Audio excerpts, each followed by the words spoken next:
कोकाटेंचं अटक वॉरंट घेऊन नाशिक पोलिसांचं पथक रात्री थेट लीलावती रुग्णालयात डॉक्टर कुलदीप देवरे यांचा जबाब नोंदवला। कोकाटेंवरील आतापर्यंतच्या उपचाराची माहिती घेत रात्री 1:30 वाजता पोलिसांचं पथक लीलावतीतून बाहेर पडलं। माणिकराव कोकाटे यांची आज अँजिओग्राफी केली जाणार। अँजिओग्राफीचा रिपोर्ट आल्यानंतर अटकेसंदर्भात पोलीस निर्णय घेणार। लीलावती रुग्णालयात कोकाटेंवर शस्त्रक्रिया पार पडणार।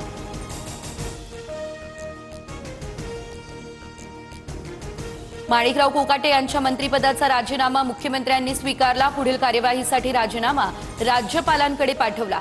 सदनिका घोटाळा प्रकरणी हालचालींना आता वेग।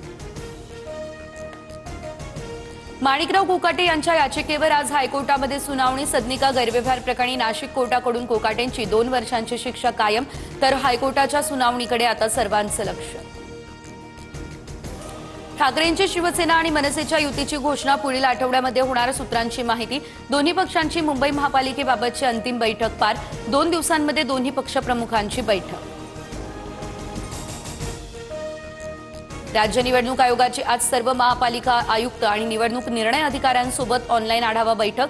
23 डिसेंबरपासून उमेदवारी अर्ज भरण्यास सुरुवात होईल। याबाबत कर्मचारी यंत्रणा आणि सामग्रीचा आयोग आढावा घेणार।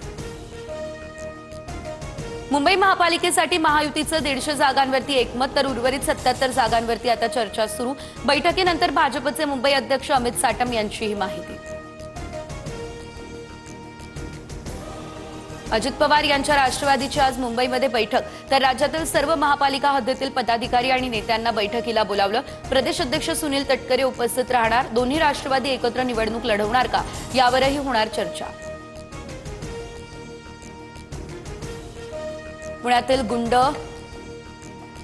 शरद मोहोळ खून प्रकरणी विठ्ठल शिलारची अटक बेकायदा कोठडीतून सोडण्याचे मुंबई उच्च न्यायालयाचे आदेश। विठ्ठल शिलार आणि गणेश मारणे हे मोहोळच्या हत्येचे मुख्य सूत्रधार असल्याचा पोलिसांचा होता दावा।